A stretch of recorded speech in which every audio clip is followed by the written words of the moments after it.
Exactement 17h03. Nous avons avec nous en visuel le ministre responsable des services sociaux, Lionel Carman. Bon après-midi, monsieur Carman, comment ça va? Bonjour, ça va bien vous? Oui, il fait chaud, monsieur le ministre. On n'a pas de miracle à faire, hein? Quelle Hein? canicule! Ouais. Bon. Il y a quelqu'un qui vient de me dire, on passe toute l'année à dire qu'il fait froid, là, pour une fois qu'il fait chaud. Profitons-en. Alors, Monsieur Carman, un nouveau programme, c'est un site internet qui est nommé 3 mois bébé et c'est pour permettre aux mères et aux professionnels de consulter des informations extrêmement importantes sur la santé mentale périnatale. Expliquez-moi la santé mentale périnatale. Oui, écoutez, on pense qu'en général que la grossesse puis la naissance d'un nouveau bébé, c'est que du bonheur. Mais c'est quand même des changements importants dans la vie des familles. Ça vient toujours avec un peu de stress et d'anxiété à cause de l'inconnu. Donc, on se rend compte que pour beaucoup de mamans et de familles, ça entraîne justement de la tristesse, de l'anxiété, des symptômes un peu dépressifs, et même dans certains cas, on le sait, des dépressions postpartum. Et les chiffres avant, on disait qu'une maman sur cinq avait ce type de symptômes-là, mais depuis la pandémie, c'est presque une maman sur trois. Oh, Alors, on a décidé de développer un programme de soutien à la santé mentale des nouveaux parents. Et puis cette année, cette semaine, on vient d'annoncer un programme pour tout le monde, pour venir soutenir les familles dans la grossesse, l'acceptation de la grossesse, la détection des symptômes de santé mentale pendant la grossesse et des outils pour les aider à gérer ce changement-là.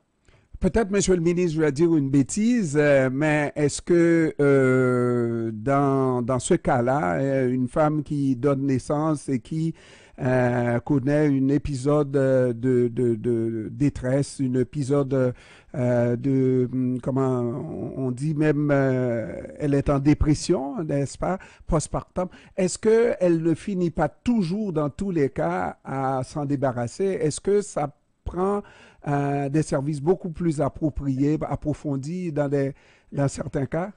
Oui, puis ça, c'est le message. C'est une bonne question parce que le message, c'est que dès qu'on a des symptômes, il faut demander de l'aide. Il y a trop de gens qui hésitent avant de demander de l'aide et quand ça devient chronique, des fois, c'est très difficile. Même des fois, on doit prendre des médicaments. Donc, plus on demande de l'aide tôt, plus on a du soutien tôt, plus c'est facile d'avoir accès à une guérison, à un rétablissement. Hmm. Donc, ça peut devenir très sévère, la dépression postpartum. Je disais même que ce qui m'a un peu mis dessus, c'est qu'il y a beaucoup d'enfants qui sont signalés à la DPJ et des fois, c'est à cause de symptômes de santé mentale des parents qui sont liés à l'accouchement. Donc ça, c'est vraiment pas une bonne chose. Il faut prévenir tout ça. Donc, on parle de maladies, dépression postpartum, qui pourraient être traînées jusqu'aux premières 2, 3, 4 années de la vie de l'enfant, qui pourraient affecter un enfant. Tout à fait. Parce que le bonheur d'un enfant, ça vient avec la sécurité, le bonheur des parents. Donc, tout ce qui affecte la santé mentale de la famille, ça a un effet négatif sur le développement de l'enfant. Puis nous, on veut vraiment que nos jeunes soient dans un milieu le plus favorable possible. Puis ça inclut des parents en pleine forme. Monsieur le ministre, je m'attendais, parce que je n'ai pas souvent l'occasion de vous recevoir, je m'attendais à vous retrouver avec des cheveux blancs partout, parce qu'on parle tellement de votre ministère dernièrement, n'est-ce pas, de santé mentale. Comment vous vous en tirez avec des projets pour satisfaire, parce qu'on parle de plus en plus de santé mentale, de problèmes de logement, on parle de santé mentale, problèmes d'itinérance, on parle de santé mentale. Votre ministère, en tout cas le service que vous offrez, est très en demande. Comment vous vous en tirez? Mais on a des gros enjeux. Il ne faut pas s'en cacher. On a des gros enjeux. Post-pandémie aussi, je pense que la détresse est plus évidente qu'avant.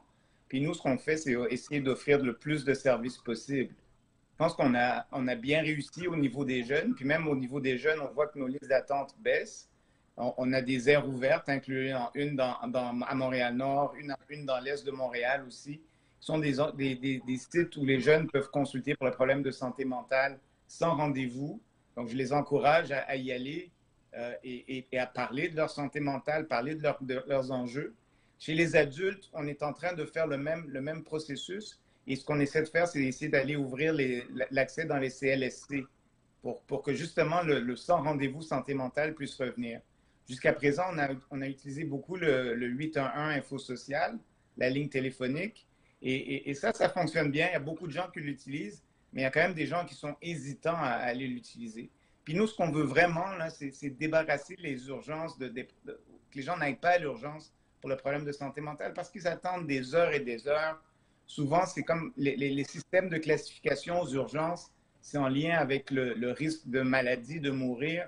Donc, c'est des P4, P5. Les gens peuvent passer des 12, 15, 24 heures à attendre.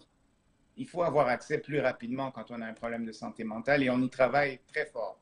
J'ai une entrevue à diffuser dans quelques heures à 17h35 avec une personne responsable. Elle s'appelle Isabelle Laurin du service de périnatalité, enfance, famille et communauté de la direction régionale de la santé publique de Montréal et elle met en évidence les difficultés réelles dans les milieux. Elle va, selon l'étude, regarder différentes par région, mais secteur dans Montréal, entre autres Montréal-Est, Montréal-Nord, où on a des difficultés particulières, des difficultés qui sont reliées aux difficultés familiales au niveau de la santé mentale. Ça, vous le savez, ça, là? Tout à fait. Puis ce qu'on veut, c'est que les gens aillent dans la communauté. Nous, un des gros aspects, là, c'est on a sorti la santé mentale des institutions, mais là, nous, notre gouvernement, on essaie de ramener les services dans la communauté. Donc, on a des programmes même jusqu'à l'hospitalisation à domicile. On a des équipes qui vont dans la communauté. Pour les enfants, on a Agir tôt. Et Agir tôt, on veut qu'ils aillent dans les milieux de vie, dans les services de garde, dans les maisons. On veut vraiment ramener les services dans la communauté, surtout pour nos plus vulnérables.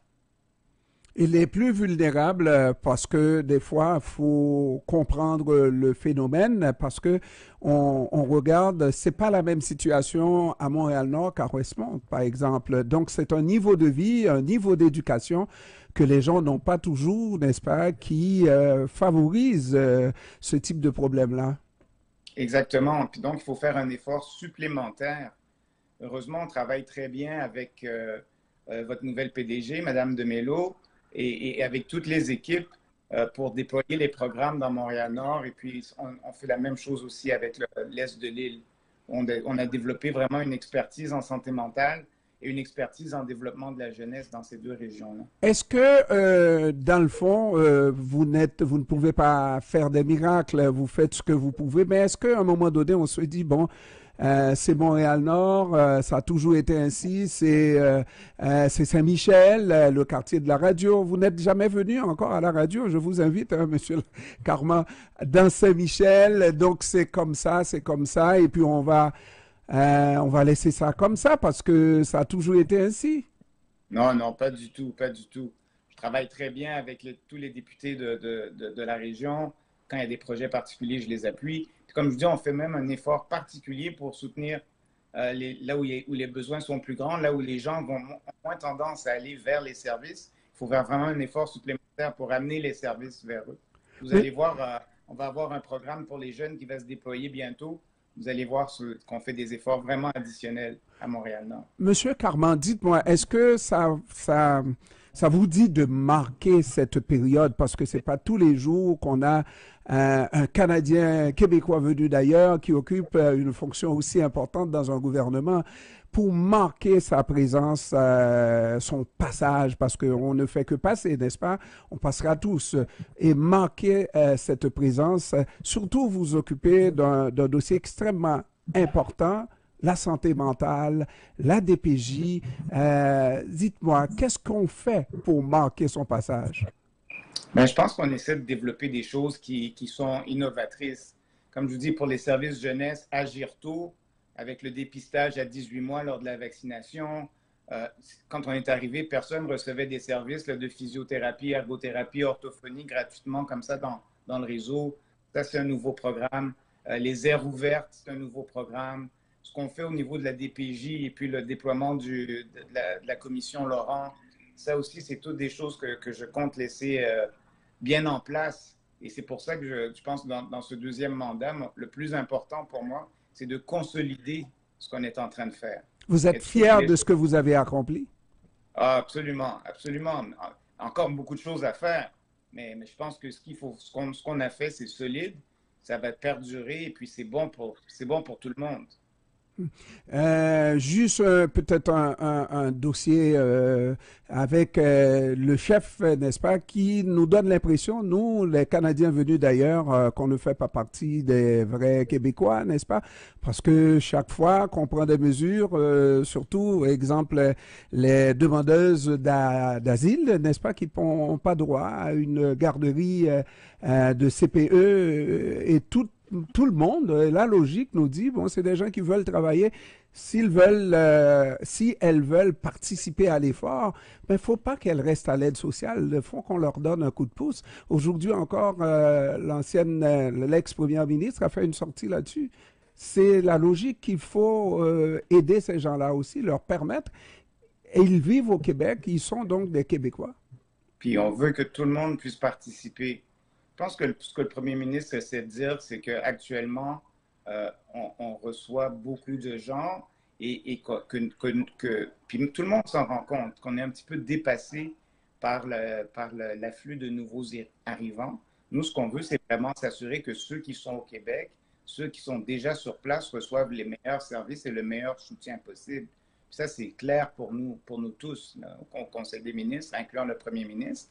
Ce qu'on essaie, c'est vraiment les nouveaux arrivants où il y a encore on demande une meilleure répartition de ces nouveaux arrivants sur le territoire canadien. On pense que tout le monde doit participer. Puis ça nous permettrait d'augmenter, par exemple, les unifications familiales si on recevait moins de nouveaux arrivants de différentes régions. Vous voyez, on a coupé les visas mexicains. Là, c'est l'Inde qui arrive. Donc, on a des enjeux à offrir les services avec le panier de services. Moi, je pense que c'est le message qu'il essaie de passer à notre premier ministre qui a une attitude tout à fait différente. Mm-hmm. Alors, Monsieur le ministre, je sais que vous devez prendre des vacances. Je vous souhaite de bonnes vacances, d'avoir un bel été. Mais promettez-moi qu'on pourra se parler entre nous en studio un jour, parce que je me suis promis d'aller dans votre comté pour aller rencontrer mon ministre, n'est-ce pas? Ça n'a pas été possible. Un jour qu'on se parle, qu'on se dise les vraies affaires, l'intégration des étrangers, des Haïtiens au Québec, etc. Est-ce qu'on aime enfin la tournure que ça prend, le fait que on permette, on donne le loisir à ces étrangers-là d'apprendre le français, etc., etc. Nous sommes là pour l'intégration, n'est-ce pas? C'est sûr que c'est une fierté pour moi là, d'être haïtien et on est les immigrés sont très adaptés à la situation. On parle français, on s'intègre bien.